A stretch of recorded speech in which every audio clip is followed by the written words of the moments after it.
मृत्यूनंतरचा प्रवास आहे तो काहीसा बिकट असतो. तो का बरं? त्याचं काय कारण सांगितलंय बघा, समजून घेऊया. व्यक्तीने शरीर सोडलेलं आहे, म्हणजे शरीराचा आधार तिला नाहीये, आणि दुसऱ्या बाजूनी या आंतरात्मिक जगतामध्ये जी विसाव्याची स्थिती असते ती स्थिती अजून प्राप्त व्हायची आहे. त्या दरम्यानचा हा जो सगळा प्रवास आहे, या सगळ्या लोकांमधलाचा प्रवास, तो अतिशय कठीण असतो असं इथे म्हटलेलं आहे. का असं? तर त्याचं पहिली महत्वाची गोष्ट बघा, त्यांनी शरीर सोडलेलं असतं पण अजून त्याला सायकिक वर्ल्डमध्ये आसरा मिळालेला नसतो. हे वर्णन वाचताना माझ्या डोळ्यासमोर एक चित्र आलं.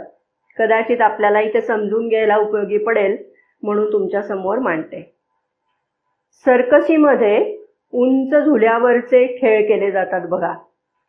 त्यामध्ये ती कसरत करणारी व्यक्ती एका झोपाळ्यावरनं दांडीला तिने धरलेलं असतं, ती दांडी तिने सोडलेली असते, हवेत असते, आणि मग दुसऱ्या बाजूच्या झुल्याची दांडी ती पकडत असते.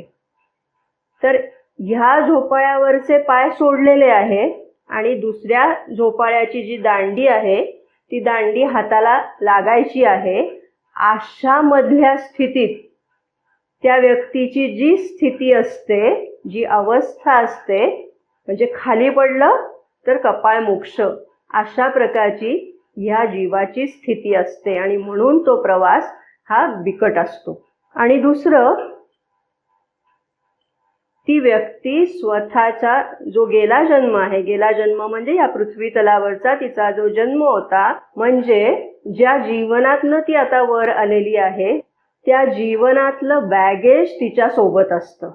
म्हणजे काय? उदाहरणार्थ तिच्या इच्छा वासना असतात, आकांक्षा असतात, तिच्या काही गरजा असतात, किंवा आकर्षण प्रतिकर्षणाचे काही विषय असतात, हेवे दावे, रागलोभ या गोष्टी असतात, कोणाविषयी प्रचंड तिरस्कार असतो, किंवा काही गोष्टी योजना तिने आखलेल्या असतात पण त्या योजना पूर्णत्वाला गेलेल्या नसतात. या सगळ्या ज्या गोष्टी आहेत त्या गोष्टी तिला भेडसावत असतात आणि हे मरणानंतर सुद्धा ते सगळं, हे जे मानसिक बॅगेज आहे ते तिच्याबरोबर कायम राहतं आणि ते एक प्रकारे तिला बंधनात पाडतं. बेड्या घातल्यासारखी तिची ती स्थिती असते.